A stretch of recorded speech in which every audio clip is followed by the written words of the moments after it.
What's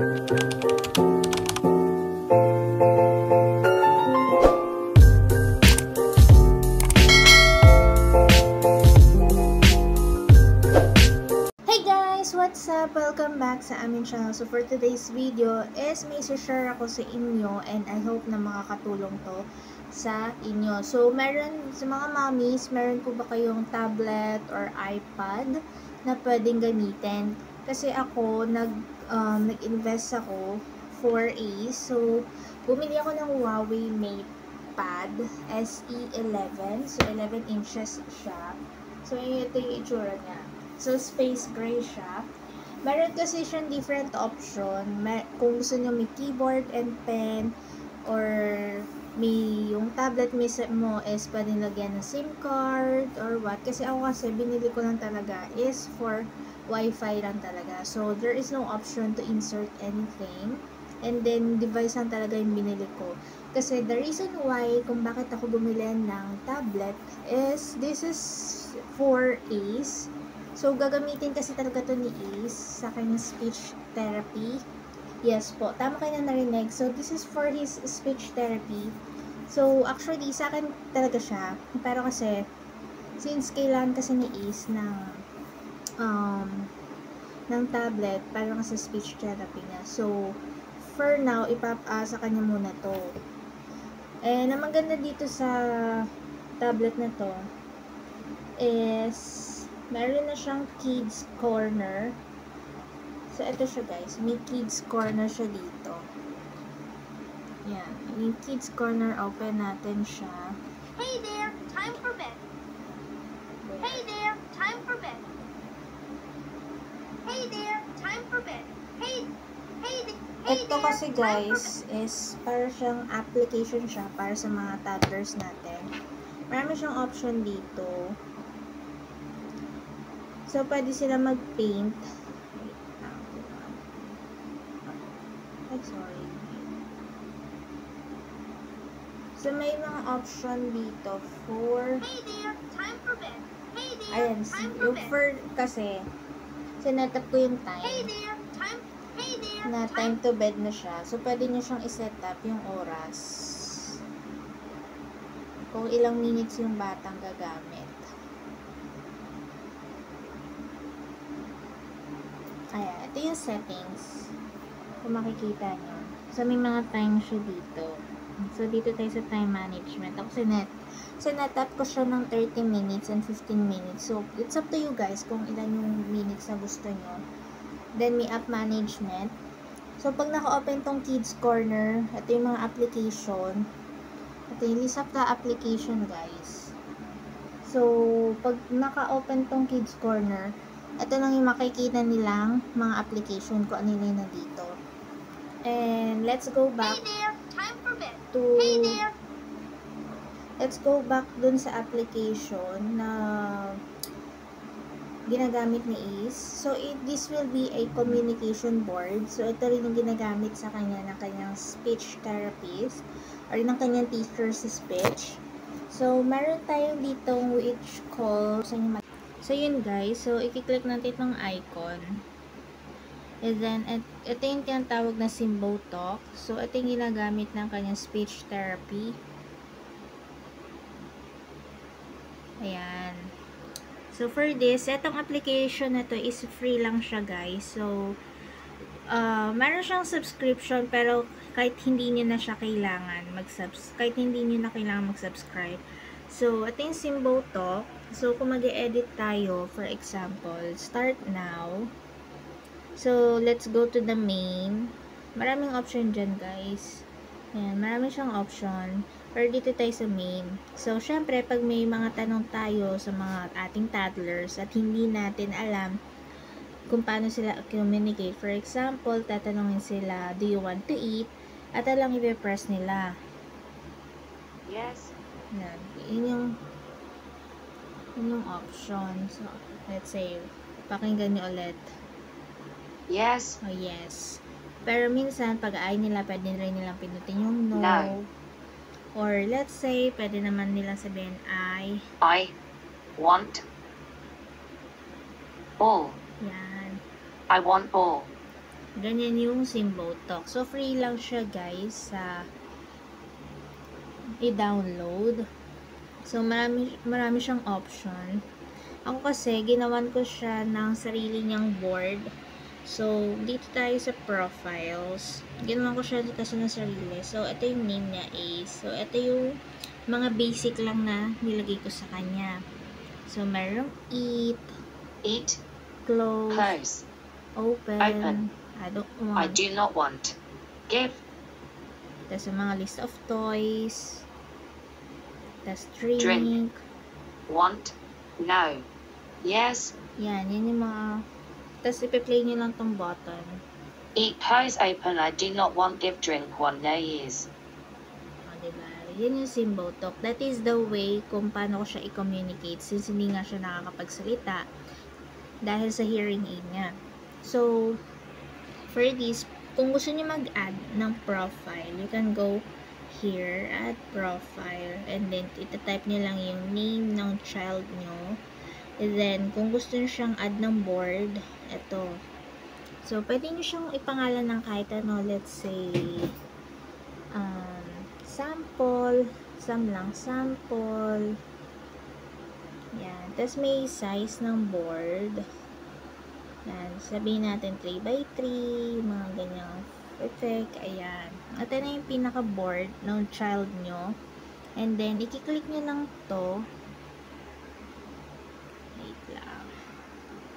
I-click nyo lang tong parang pencil dito sa taas. Ito. I-click nyo lang yan.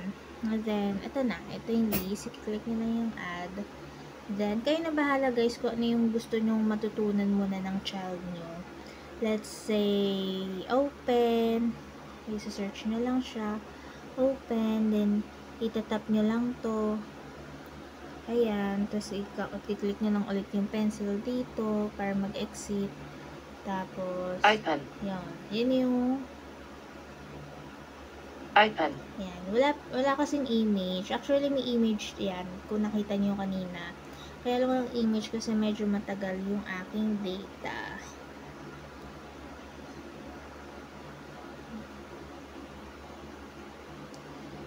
Kaya maraming option dyan. Tapos, kung gusto nyo siyang i-delete, punta lang kayo dito ulit sa board. Yan, sa board. And then, ito yung list. Pwede nyo siyang i-swipe. Swipe right or left. Kung saan yung screen nyo. Yan. Ito. Marami yan, guys. Diba?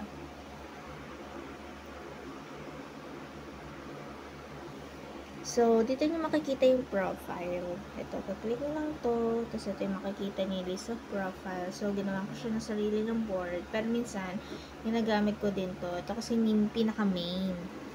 Yan. Pero kasi, gusto ko lang naman na sobrang basic lang para kay Ace. Yung mga simple words na ano yung maaalala niya. So, ayun. Ito yung 14 boards. Yan.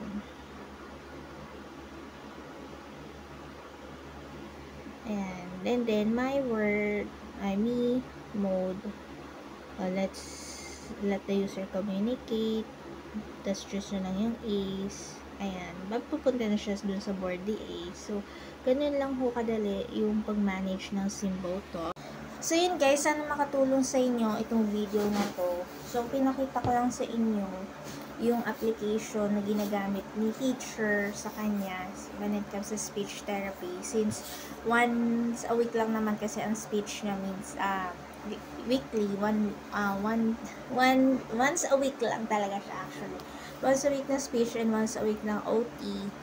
So, since once a week lang, so, dito na kami nagko-communicate ni. So, nagsadya talaga ako na bilhan siya ng tablet. So, nag-invest na ako dito kahit na alam ko wala na akong budget.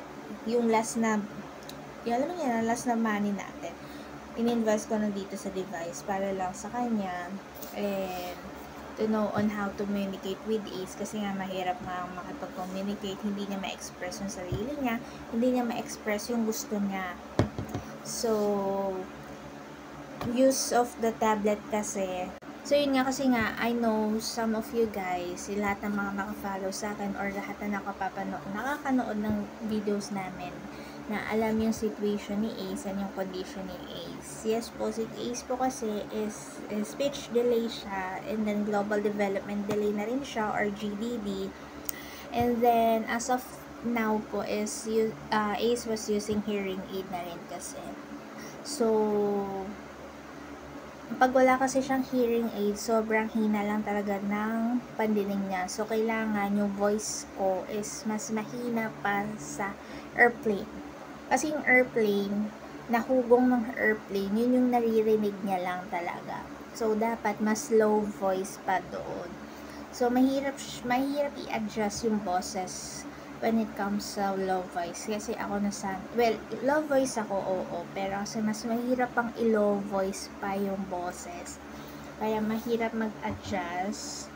But I'm trying my best to adjust na lang din yung self ko. So, I didn't tell na kailangan nyo bumili ng tablet or what.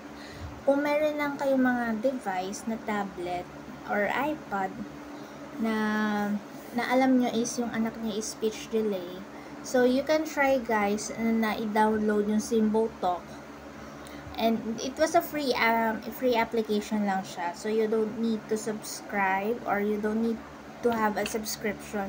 May option doon sa Simbo Talk na subscription, is yung subscription lang yun is for the cloud lang siya. So cloud lang yung ating kailangan need a subscription, pero you can use the app without any subscription. Yes po, so free lang talaga siya, so you can download it via browser. Kasi ako dinownload ko lang naman siya through browser, kasi sa Google Play Store alam ko kasi sa Google Play Store medyo maarte siya. So that's why dinownload ko na lang siya through browser. And it's up to you mga mommies kung gusto niyo mag-invest para sa babies niyo. Pero kasi ako talaga nag-invest na lang talaga ako. This will be the useful na rin kay Ace talaga to have this tablet. When it comes to the communication board nga yun. Yun yung, what you call this, yung Simbo Talk, AAC kasi tawag nila doon.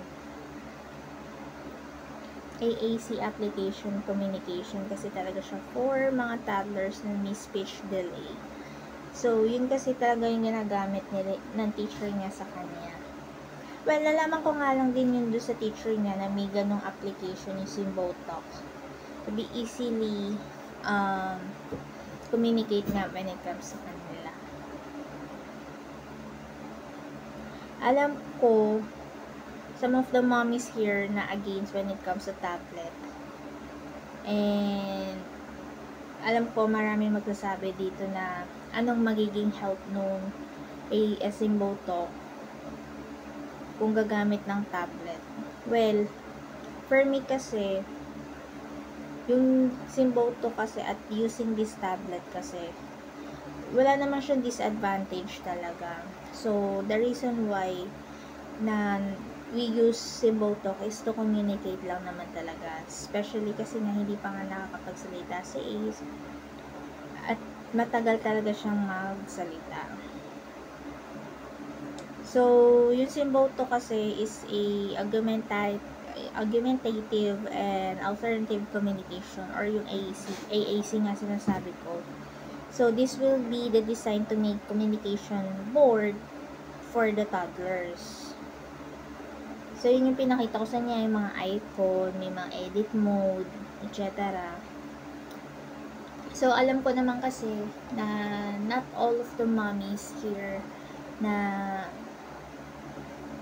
tawag dito na mag-agree when it comes to the Simbo Talk. Pero kasi for me lang based on my opinion, this will be my own opinion lang naman. So, the reason why yung teacher niya is gumamit ng Simbo Talk kasi every time na he has a session with his teacher, kasi dito pagdating dito sa bahay, medyo talkative si Ace. Well, wala kami naiintindihan. So, sobrang baby talk talaga siya. And, of course, nakakapagsalita lang siya kapag frustrate na siya, kapag trip niya lang, dun lang siya nagsasalita ng words na alam niya. Pero kasi, pagdating kasi sa session, kailangan din kasi ma-express niya yon sa teacher niya. Kaso kasi, si Ace kasi, medyo iyakin lang talaga siya. And especially, mahina nga yung pandinig. So mahirap talaga mag-adjust yung teacher for him. Kaya, ni-use siya ng communication board to express kung ano yung gusto ni Ace, kung paano yung description kay Ace. Actually kasi, wala naman siyang disadvantage tong Simbotok. Alam niyo kung bakit. Kung dun sa Simbotok na pinakita kong video, in this video, kung nakita niyo yung board, di ba may mga, pag pinindot yung icon, may magsasalita. Yes. Di ba? Pag ni-yes mo, pag kinlik mo yung check at yes. Guys, kasi for me, hindi naman siya disadvantage to use this application with tablet. Kasi alam niyo kung bakit. Kung hirap yung mga anak niyo magsalita. So, dito, maintindihan nila or ma-express nila. Pag kunyari, itong yes, Yes. yes, meaning, yun yung gusto niya. Pero, pwede niyo rin naman ituro sa kanila. For example, etong tao na to, or sabihin na natin sila to, pag kinlik mo to, I. So, pwede nyo sa kanila ituro na sila yon yung I. May mga icon kasi dito, guys.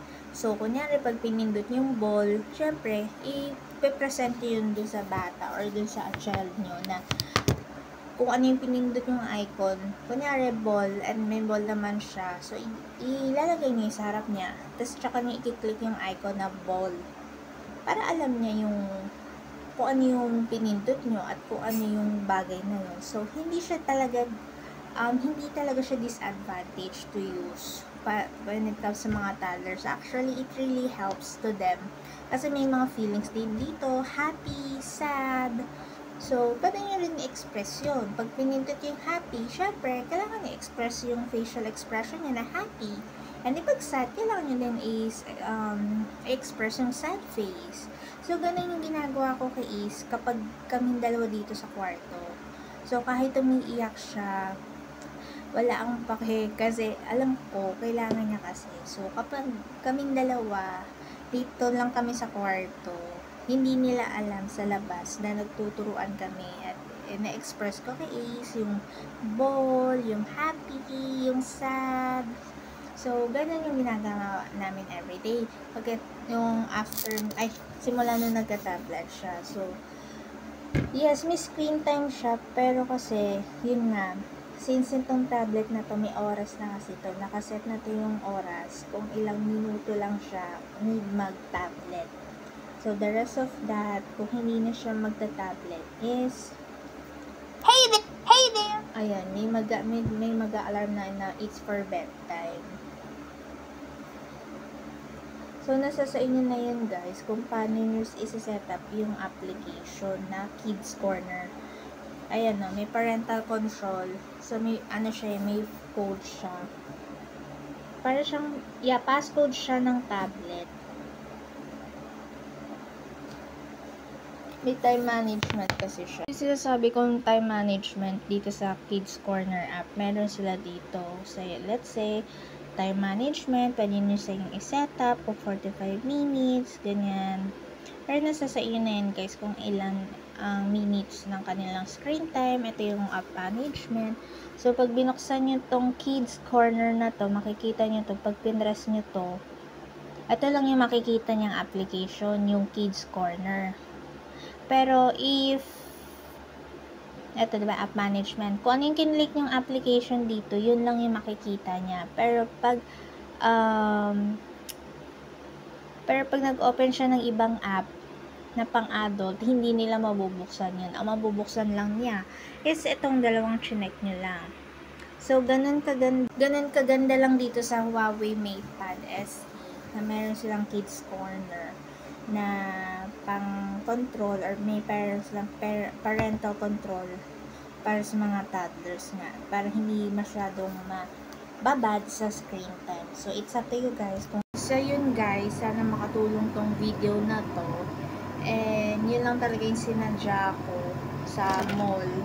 Kaya ako napapunta ng mall ng isang araw is para lang talaga siyang bilhan ng tablet. Well, hindi naman ako nag-doubt na bilhan siya kasi nga bata pa siya. So alam ko na not all of the mommies is against bilhan ng mga tablet or what. Kasi for me kasi, kaya lang naman ko siya binilhan is used for the speech therapy niya nga siya. So hindi ako hindi ako nagsisi na binilhan siya ng gadget as early sa kanyang age, kasi nga gagamitin naman to parang pang therapy niya, para communication niya with teacher and with us na rin. So wala naman siyang disadvantage for me opinion ko lang is hindi naman siya disadvantage itong symbol to, kasi useful pa talaga siya, kasi may mga icons siya na pwede niyo siyang i-describe sa mga babies nyo. Kunyari, pag meron siyang ball, pipindutin nyo lang yung icon ng ball, then ipapakita nyo yun doon sa bata.